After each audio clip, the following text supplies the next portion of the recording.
বিভিন্ন বিশ্ববিদ্যালয়ে জামাতের নেতা কর্মীরা নারে তকবীর আল্লাহু আকবার, কিন্তু তাদেরকে 16-17 বছর নারে তকবীর আল্লাহু আকবার বলতে শোনা যায় নাই।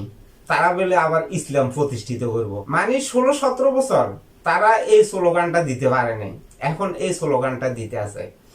ওই 16-17 বছর আগে তারা কি স্লোগান দিত? জয় বাংলা, জয় বঙ্গবন্ধু, জয় বাংলা, জয় বঙ্গবন্ধু, মানে জয় বাংলার কাপড়ের নিচে থাকতো 16-17 বছর। আর এখন কাপড়ের নিচে থেকে বাইর হই নারে তকবীর আল্লাহু আকবার, নারে তকবীর আল্লাহু আকবার, তুমি কে আমি কে হাদি হাদি, তুমি কে আমি কে হাদি হাদি, দিল্লি না ঢাকা ঢাকা ঢাকা, এই স্লোগান দিতে আছে। মানে হাদির হত্যার বিচারের দাবিতে তারা এই মিছিল গুলো দিতে আছে। কিন্তু তাদের আমির ভারতের সাথে আলাপ আলোচনা করি ক্ষমতা যাওয়ার পরিকল্পনা করতে আছে। তারা যদি রাষ্ট্র পরিচালনার দায়িত্ব পায় তাহলে ভারতের সাথে কি কি ব্যাপারে সমঝোতা হবে এই আলাপ আলোচনা করতে আছে। আর এখানে দিয়ে আওয়ামী লীগের বট বাহিনীরা লাগাই দিছে শুধু এই স্লোগান দেওয়ার জন্য, কিন্তু তাদেরকে 16-17 বছর দেখা যায়নি রাস্তায়, আজকে তাদেরকে রাস্তায় দেখা যাইতেছে। তো এই নারে তকবীর আল্লাহু আকবার এটা আমাদের সকলের স্লোগান, কারণ আমাদের ধর্ম ইসলাম, আমরা ইসলাম ধর্মে বিশ্বাস করি। জামাতে ইসলামী এখন বাস্তবায়ন করতে চায়, তাদের মন গড়া যে ইসলাম আছে সেই ইসলাম তারা বাস্তবায়ন করতে চায়।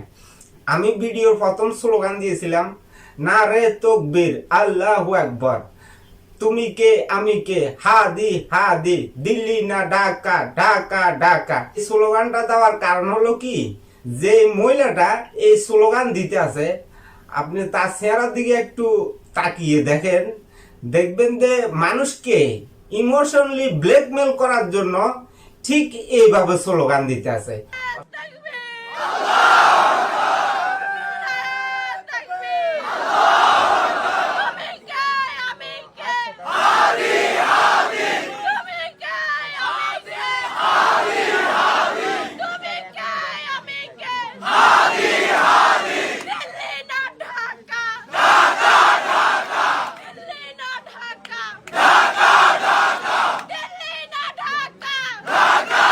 আসলে এটা একটা জামাতের কৌশল, এই কৌশল অবলম্বন করতে আছে শুধু মানুষের সিম্পথি অর্জন করার জন্য। তো জামাত ইসলাম থেকে বাংলাদেশের সর্বস্তরের সচেতন নাগরিকরা সতর্ক থাকতে হবে এবং বাংলাদেশের সর্বস্তরের নাগরিকদেরকে সতর্ক করে তুলতে হবে। জামাতের হাত থেকে বাংলাদেশকে রক্ষা করতে হবে এবং বাংলাদেশের মানুষকে রক্ষা করতে হবে। জামাতের হাতে দেশ চলে যায়, বাংলাদেশটা হবে মবের রাজত্ব। সিদ্ধান্ত আপনার হাতে। আগামী বাংলাদেশের জন্য আপনি কাদেরকে নির্বাচিত করবেন? কি যারা বাংলাদেশে আপনাকে গণতন্ত্র উপহার দিতে চায়, কথা বলার স্বাধীনতা দিতে চায়, তাদেরকে নির্বাচিত করবেন, না যারা মবের রাজত্ব বানাইতে চায় বাংলাদেশটাকে তাদেরকে নির্বাচিত করবেন?